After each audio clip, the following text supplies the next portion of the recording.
In this video, I'm going to show you how to create a contract on HoneyBook. Now, the first thing you have to do here inside your HoneyBook dashboard, you want to go over here to templates, and I'm going to show you the easiest way to actually create a contract using a template, and of course, it's going to be the fastest as well. So you want to go to templates, and you want to click on File Templates, and then in here on the left-hand side, it's going to say Smart Files, and then down here at the bottom, you'll see it says Contracts, and it's kind of a folder icon over here. So click on this.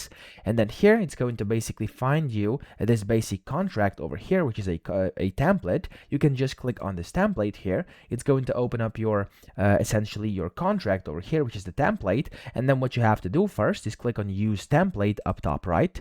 And then here you want to save this inside your new project. So I'm just going to name it Contract over here, and then do New Project and click on Save File.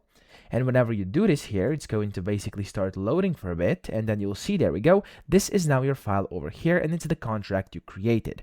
Now, of course, you will have to put in a lot of different things here. So as you can see, you can just type in some text that you want to have inside your contract. You could go ahead and type or copy and paste the content of your contract in here, and then whenever you are ready, and whenever your contract is fully basically typed in and fully ready to actually be sent out, you could first go ahead and click on this button up top to preview it.